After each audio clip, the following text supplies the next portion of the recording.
Hello and welcome to Ajax TV. I'm AB Basson, I'm your host, and today I'm joined by the great Foppe de Haan. Foppe, thanks for joining us. Okay. First and foremost, how are you finding Cape Town?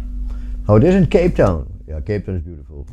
Cape Town is one of the most beautiful cities of the world, I think, and I saw a lot of cities, but Cape Town is extremely nice. And what brings you back to the mother city, back to Ikamva especially? Yeah, no, each year we go on holiday here. After we left in 2011, the summer of 2011. Each year we came back, my wife and me, for a holiday, and also each time I was talking with the CEO of Ajax Cape Town, and later on that was Ari. And then we were talking about Ajax Cape Town, how it was going, things like, and maybe I can do something.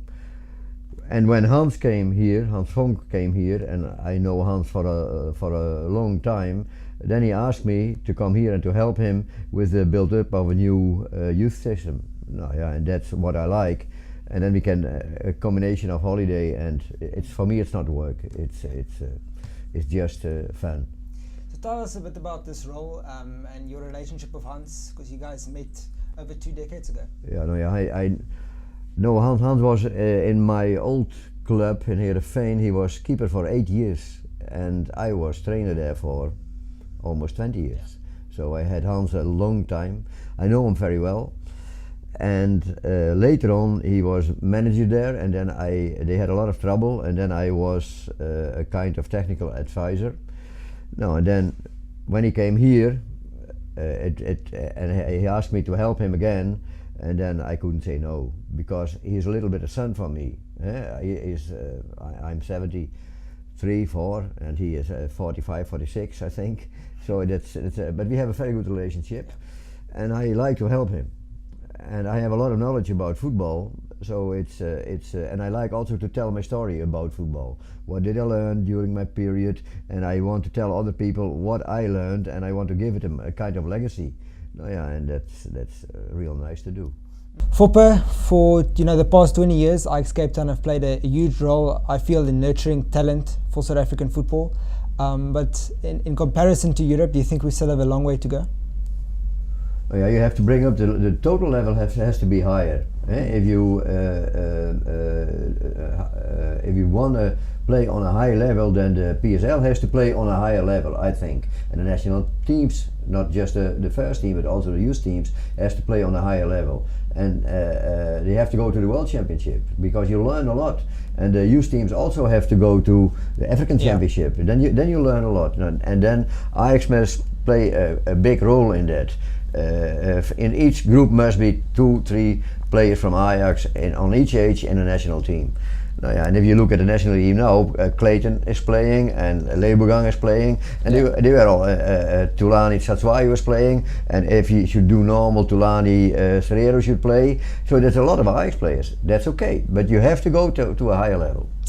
Would you introduce players at a younger age to a higher level? Because we see in Europe often, especially at Ajax Amsterdam, Jason Kluivert making his... Ajax Amsterdam is real young, and you see it when they play in the national league. It's okay most of the time, but when they play international football, then it's not. A Champions League, then it's not okay. You need also experience.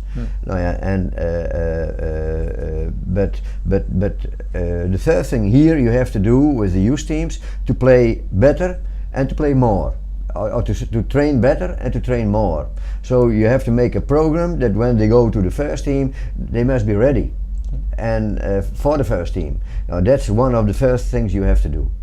I actually spoke to Hans about this exact thing. I made a program. I was writing all kind of things. I sent it to him, and we were discussing it with the trainers now. Yeah. And we try to bring it not just the training, but also the way they coach players, how they are living, what are they eating, and what's the work rest rate, and how do we handle that. And that's very important. So, and I try to learn that to the youth coaches. And obviously it's difficult to train more, but the intensity, inconsistency in training can improve, you feel? But you have to make you have to do it like this. First, week 1 is a volume week, week 2 is a little bit more, week 3 is a high intensity week, so then you train a lot and very tough, and then it's a recovery week. And they have to learn to work in that system. And then each time a little bit higher, each time a little bit higher, and at the end of the race, you're where you want to be. Yeah, and when I was here, I look now at training and I look then at training, then it's not as good as it was before, I think. So you have to say, okay, we want to be better. And I've been privileged to watch a few of your training sessions here. Is it something you enjoy, training, getting on the field? Do you think that plays an important role as a trainer, that the players can see that, well, our coach is enjoying himself out there? The trainer has to like it, then the players like it most of the time. When the coach is happy, players are happy. And so you must show that you like.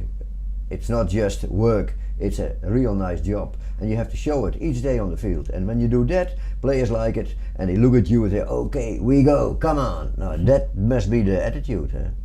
Okay, awesome, great insight there by Foppe de Haan. That brings it into our first segment of the 4 chapters.